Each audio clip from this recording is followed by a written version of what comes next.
What is up guys? So ngayong araw magre-review tayo ng bagong motor mula sa Monarch. Ito ang tinatawag na Cab 110. So kitang-kita nyo naman, napakaangas niyan.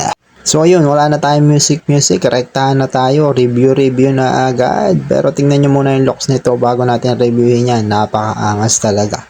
Ito yung classic pero modernong motor. Kitang-kita niya naman sa pormahan. Classic na classic pero modern na yung ibang mga specs niyan, mga lodis.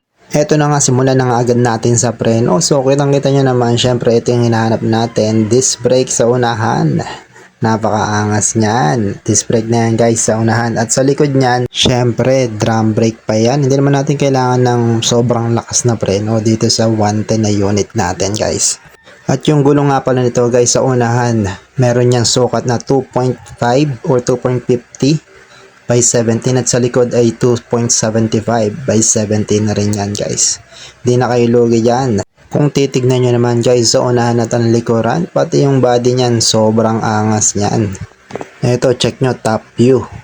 Angas niyan, pati yung bangkuan niyan guys. Umihiwalay. May pag ganon. So yun na nga, dahil nag-usapan na bangko na tayo. Tingnan natin kung anong meron sa bangko niyan. So ayun guys, pagbukas nyo niyan, tangke agad dyan. O nga pala guys, itong Cab 110 natin ay meron 4 liters fuel tank capacity yan guys. Hindi na kayo lugi dyan. Ito nga pala guys yung pinakang nagustuhan ko or isa sa pinakang nagustuhan ko dito sa Cab 110. Yung lagayan niya, sobrang angas yan guys. Meron kang lagayan ng tubig at may lagayan ka ng mga papeles mo dyan. Huwag lang uulan, mababasa talaga yan. Charo! So yun, magpunta na nga tayo dito sa susian. Sobrang cute ng susian yan guys. Sobrang simple lang. So ganyan lang yan guys. Ipihit-pihit mo lang yan.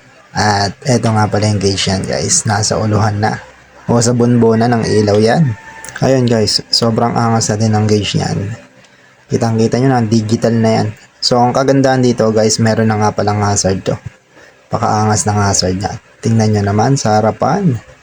Talagang paggabi kumikislap-kislap pati yung puwitan. Ano daw? At hindi lang yan, there's more. Kung titingnan nyo, napakalakas ng ilaw niyan guys. Kasi naka-LED na yan. Naka-low at high beam. Tamang-tama. So abang ginagamit ko yan, swak na swak nga yung ilaw niyan guys paggabi. Hindi nakakasilaw. Sobrang angas lang ganun. Siyempre kung silawan, i-high beam mo. Charot! Siyempre, check natin yung mga signal lights niya kung gumagana. Ayan, sa kaliwa. At sa kanan, napakaangas niyan.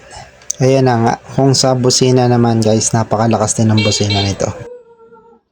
Yun na nga, may nagalit na aso. Charot! At kung sa mga long ride naman, tapos nalobat kayo, meron ding USB charger yan. Kaso nakalawit yung cellphone mo. Charot! Bumili ka na ng lagayan guys. Ayun na nga. At kung meron kayang balak ilagay o may mga dala kayong mabibigay dyan, o si Bunso gusto nyo ilagay, huwag nyo ilalagay dyan. Pero swak na swak to guys.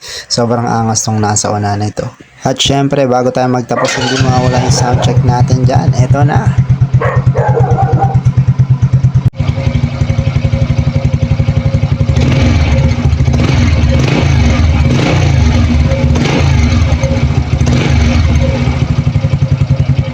Kung sa tunugan, hindi tayo papahiya niyan. At oo nga pala guys, kung nagtatanong kayo ng presyuhan, mura lang to. Ang down payment nito guys ay nagkakahalaga lang ng 3,000 at sa monthly umaabot lang ng 2,200. Tapos rebate pa ng 200. Ano ba? 2,000 lang kada buwan. Tara na!